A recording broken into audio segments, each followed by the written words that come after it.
इस बीच सूत्रों के हवाले से बड़ी खबर है कि उपेंद्र कुशवाहा से पवन सिंह मुलाकात करेंगे। 10 बजे कुशवाहा के आवास पवन सिंह पहुंचेंगे। दिल्ली में कुशवाहा के आवास पर यह मुलाकात होगी। बीजेपी ने पहल की है और बीजेपी की पहल पर यह मुलाकात होने जा रही है। उपेंद्र कुशवाहा और भोजपुरी के सुपरस्टार है पवन सिंह, उनके बीच दोपहर बाद कुशवाहा पटना लौट जाएंगे और उसके पहले यह मुलाकात हो जाएगी। तो देखिए, बीजेपी ये चाहती है कि पवन सिंह की जो नाराजगी थी उसे दूर किया जाए। हमने लोकसभा चुनाव में भी देखा, पहले उनको टिकट देकर के फिर किसी वजहों से वहां से चुनाव नहीं लड़ सके और बीजेपी से अलग थलग पड़ गए। लेकिन एक बार फिर से इस बिहार विधानसभा चुनाव में बीजेपी ये चाहती है कि पवन सिंह पार्टी के साथ हो।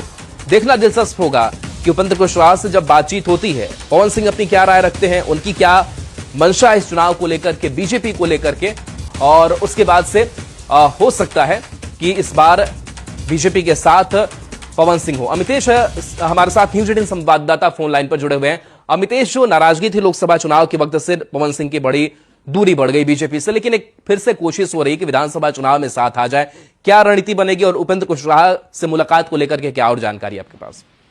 देखिए, बीजेपी की स्ट्रेटजी यही है कि पूरे शाहाबाद एरिया में जिस तरह से डिस्टर्बेंस हुआ और बीजेपी और एनडीए का प्रदर्शन खराब रहा लोकसभा चुनाव में, उसमें सबसे बड़ा कारण जो था पवन सिंह का काराकाट से चुनाव लड़ा जाना था।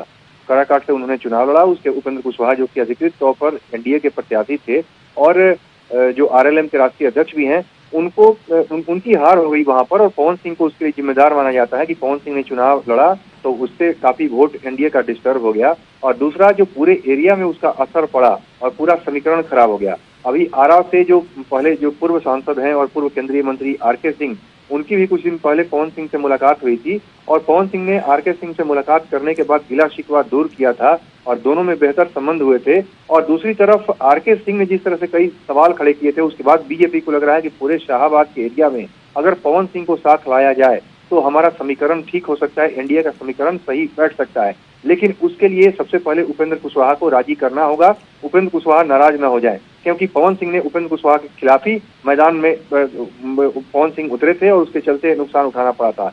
तो निश्चित तौर पे कल जो बैठक हुई है, जो हमारे सूत्र बता रहे हैं, विनोद तावड़े जो कि बीजेपी के प्रभारी हैं और बीजेपी नेता ऋतुराज सिन्हा, दोनों की मुलाकात हुई उपेंद्र कुशवाहा से दिल्ली में उनके आवास पर। और कल की मुलाकात में राजी करने की कोशिश की गई है उपेंद्र कुशवाहा को कि आप मान जाइए और पवन सिंह को लेकर के आप अपनी नाराजगी या आपकी जो आपत्ति है उसको दूर कर लीजिए। पवन सिंह से एक मुलाकात आपकी हो जाएगी और पवन सिंह इसमें खेद एक तरह से व्यक्त करेंगे और एक बेहतर संबंध बनाने की कोशिश, बेहतर संदेश देने की कोशिश होगी कि सब कुछ एनडीए में सामान्य हो गया है। तो उपेंद्र कुशवाहा को राजी करने की कवायद बीजेपी की तरफ से चल रही है और उसी कड़ी में माना जा रहा है कि आज जो हमारे सूत्र बता रहे हैं कि अगले 1-1.5 घंटे में पवन सिंह उपेंद्र कुशवाहा के दिल्ली स्थित आवास पर आ सकते हैं और वहां पर उनकी मुलाकात होगी। और उसके बाद चूंकि दोपहर बाद उपेंद्र कुशवाहा को दिल्ली से पटना लौटना भी है, इसलिए माना जा रहा है कि ये फर्स्ट हाफ में ही अगर देखा जाए तो मुलाकात होगी पवन सिंह और उपेंद्र कुशवाहा की। सब कुछ सामान्य करने की कोशिश चल रही है ताकि शाहाबाद एरिया में एनडीए को नुकसान न उठाना पड़े और सब कुछ सामान्य हो जाए।